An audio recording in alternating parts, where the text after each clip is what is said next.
Eu sou a Bia. E eu sou a Gabi. E nós somos a Magia Histórica. Roda a vinheta.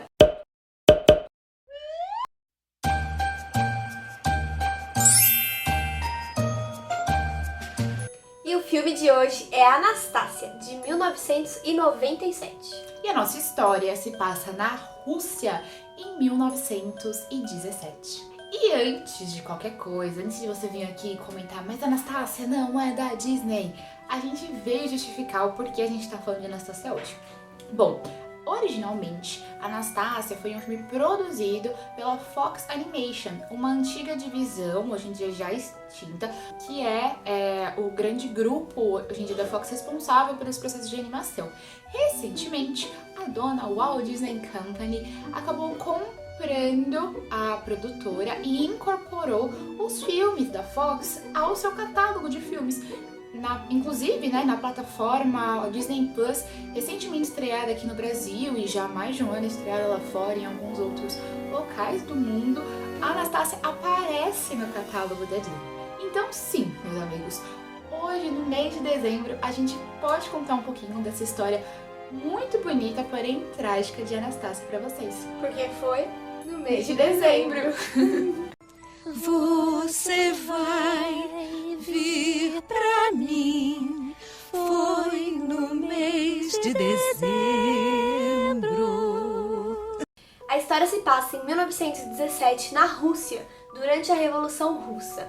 Exatamente no contexto de quando a família Romanov é deposta pelos revolucionários bolcheviques. Na animação, Rasputin é o principal vilão da história. Rasputin era um curandeiro que cuidava do herdeiro do trono, filho do czar Nicolau II, Alexei. O menino tinha hemofilia, que é aquela doença que quando você se corta não consegue fazer cicatrização, e diversas vezes ele tinha crises e ficava extremamente doente e nenhum médico conseguia curar.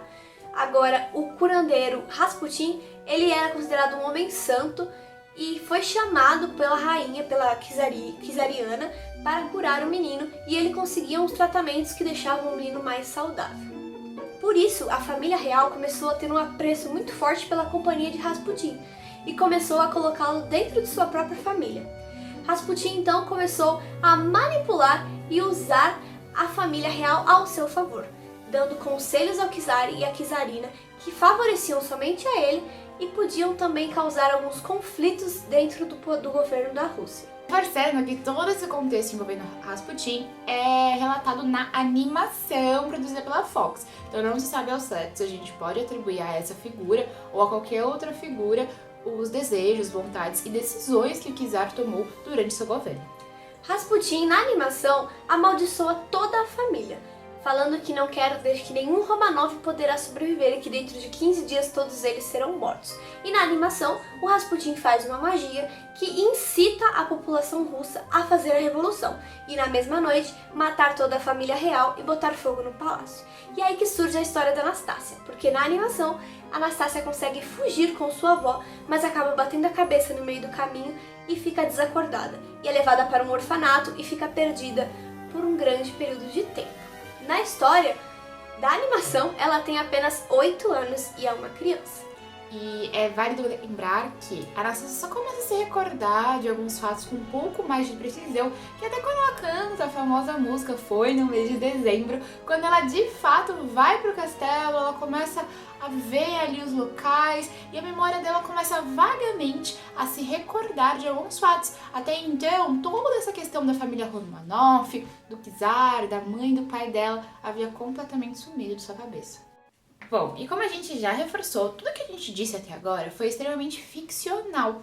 Então, a partir desse exato minuto do vídeo, a gente vai contar a história real envolvendo a Rússia e sua revolução e todo o mistério, toda a fragilidade das questões fatídicas não muito legais que envolvem a família Romanov. A gente não vai mostrar muitos detalhes precisos de como tudo aconteceu, mas se você se sentir desconfortável com algumas questões como massacre ou até mesmo mortes, enfim, que são contextos que vão ser muito trazidos e muito levantados nesse vídeo, a gente pede encarecidamente que você ou não assista ou vá pesquisar a história, ou simplesmente só leia o que a gente escreveu aqui embaixo. Bom, em meio à Primeira Guerra Mundial, a Rússia já estava passando por muitos problemas externos por estar fortemente envolvida à guerra. Mas, internamente, a situação da Rússia não era nem um pouco boa. Estava assim, prestes a estourar uma enorme guerra civil. Sabe, o povo estava passando assim por muita necessidade, por fome, por uma situação assim de extrema pobreza. A gente tem inclusive o episódio do Domingo Sangrento, que é um episódio assim muito triste, muito trágico, onde o povo praticamente se humilha para pedir um pedaço de pão, né? E aí com toda essa situação, com soldados desertando, com famílias na miséria extrema, a população pedia pelo amor de Deus para o Império Russo se afastar da guerra e focar em resolver os problemas internos que o país estava enfrentando, que a situação não era nem um pouco agradável para ninguém, não dava mais para simplesmente fechar o olho para tudo aquilo. Porém, tudo isso que estava acontecendo só deu mais margem, colocou mais lenha na fogueira para a grande revolução que estaria para estourar. Em março de 1917, os bolchevistas fizeram uma revolta em Petrogrado e o exército, junto deles, depuseram Nicolau II e sequestraram toda a família real. Os Romanovs ficaram aproximadamente um ano em cativeiro com os soldados bolcheviques, mudando de localização toda vez que surgia uma possibilidade da família ser resgatada. Um fato que é interessante salientar, antes que a Bia comece a explicação de como toda a tragédia aconteceu, é que os Romanovs tiveram diversos guardas, né, seguranças da guarda real, e o último deles, ele era um bolchevique extremamente radical, e ele era conhecido por isso, né, e o czar sabia disso. Porém, esse chefe, né, esse guarda da segurança, ele não misturava as coisas, ele tinha muito respeito pela família e tratava inclusive os filhos do czar com muito apreço, e esse respeito era mútuo entre os dois. Então, basicamente, as relações não pareciam que não se confundiam, não se misturavam, e isso fazia com que o czar confiasse muito nele. Os fatos que aconteceram para a tragédia do Romanov é totalmente diferente de como é retratado na animação. Como disse lá no começo, na animação eles são mortos no mesmo dia que a Revolução estoura e botam fogo no palácio e assim Anastácia foge.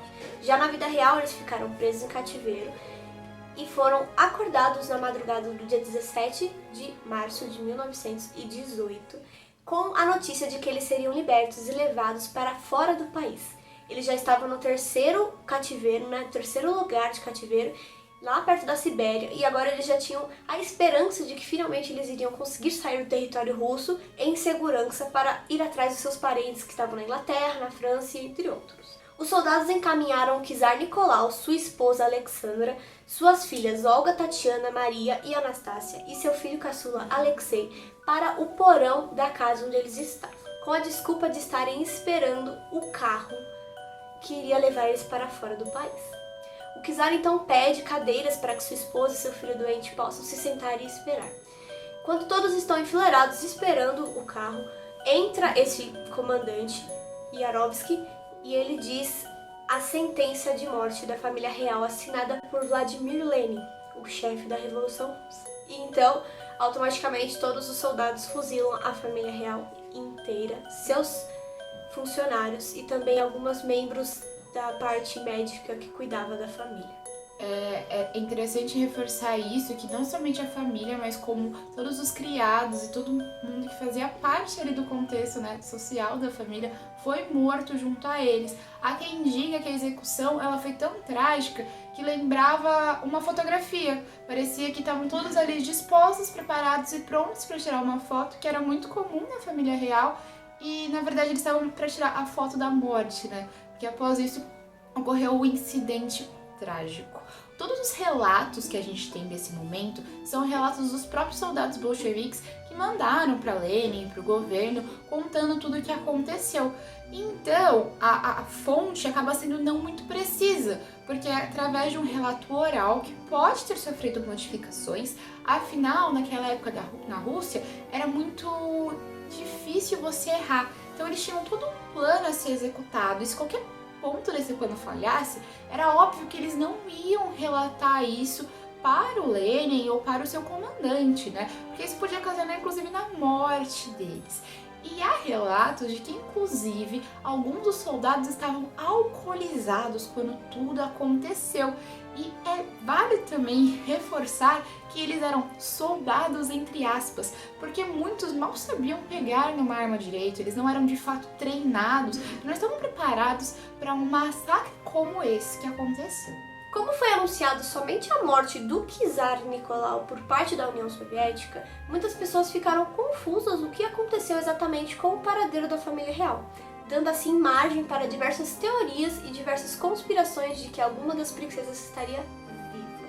Durante o massacre, as granduquesas estavam usando uma espécie de corset que estava costurado joias por dentro, porque elas planejavam fugir, como eles tinham prometido, então eles planejavam fugir e conseguir terras, conseguir sobreviver fora da Rússia. Então eles costuravam pedras muito preciosas em todos os corsets das meninas para poder passar despercebido pelos guardas. E isso se tornou meio que um colete à prova de balas, o que torna tudo um pouco mais cruel, porque Anastácia e Maria teriam assistido totalmente à execução de sua família, de seus pais, e ficaram sofrendo os tiros, ficaram levando as balas, só que o colete não permitia que elas fossem atingidas. Então, quando o fogo passou, cessou a fumaça, os soldados perceberam que as duas estavam vivas e foram executá-las diretamente com as baionetas das armas. Só que a Anastácia lutou pela sua vida, ela conseguiu, agora já entramos numa teoria, dizem, que a Anastácia tentou lutar contra um dos soldados e o cara acabou conseguindo executá-la, e a mesma coisa foi com Maria. E por causa desse motivo, as pessoas acreditam que a Anastácia tenha sobrevivido. Porque também tem uma outra teoria muito famosa, que a Anastácia teria ficado inconsciente e fora, quando eles já tinham levado os corpos da família, ela tinha conseguido acordar e, ferida demais, um dos soldados ajudou ela a fugir e assim a princesa sobreviveu. Mas isso tudo é uma grande teoria que não aconteceu. Baseado nessas teorias, por muitos anos, muitas meninas, chegaram até, enfim, os parentes que haviam sobrado dos Romanovs, alegando ser uma Romanov, alegando ser Anastácia e exigindo a fortuna deixada pela família. As teorias acabam perdendo um pouco de força quando, em 1970, Alexandre Avedone teria encontrado o local onde a família teria sido enterrada. Afinal, a gente acredita que por conta da pressa, não se sabe ao certo, os Romanovs foram enterrados em covas rasas. Então, seus corpos uma hora iam ser encontrados, embora tivesse só as ossadas da família por aí. Contudo, como a União Soviética ainda estava com muita força, Alexandre não pôde fazer nada com aqueles corpos, nem a extração deles da terra para identificar se eram de fato os Romanov, embora tivesse toda a certeza do mundo. Quando a União Soviética começa a perder um pouco de força, Alexandre então inicia as pesquisas com base em DNA de alguns parentes que estavam vivos e concordaram em colaborar. Outros países, inclusive até mesmo a Inglaterra, que tinha algumas tretas com a Rússia na época, ajudou na identificação daqueles corpos. Porém, a teoria de que a Anastácia não estava entre os Romanov ganhou força ainda mais. Afinal, só 5 esqueletos, só 5 ossadas foram encontradas. Sendo que, na verdade, o total de membros da família Romanov foram mortos eram 7. Anos depois, em 2007, que foi encontrado então os outros 2 corpos, que estavam desaparecidos. As teorias falando que a Anastácia havia fugido e que a Anastácia não estava mais entre a família acabaram sendo extintas.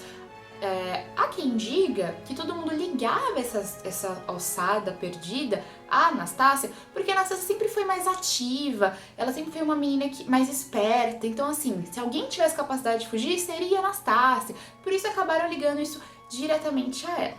Um fato triste é que a família Romanov teve um enterro digno, os 5 primeiros corpos encontrados tiveram um enterro digno. Porém, os 2 últimos corpos encontrados não se juntaram à família, porque a Igreja Ortodoxa não permitiu que isso acontecesse. Todavia, é interessante falar que a família Romanov foi canonizada. Então, com essa história trágica, chegamos no fim dos reinados de quase 3 séculos dos Romanov na Rússia, dando então início à Revolução Russa e ao governo soviético, que só teve sua queda em 1989 com o Muro de Berlim. Então a gente vai se despedindo por aqui, espero que vocês tenham gostado do vídeo. Não esqueça de deixar aquele like, comentar aqui embaixo se você gostou de saber um pouquinho mais sobre os Romanov e a Anastácia. Não esqueça de seguir a gente em todas as nossas redes, no Instagram, no Facebook, no Twitter, no TikTok, enfim, a gente tá em vários lugares fazendo conteúdos ótimos históricos pra vocês. E continuem acompanhando os nossos vídeos especiais de fim de ano, hein? Então é isso, um beijo, até a próxima aventura e tchau!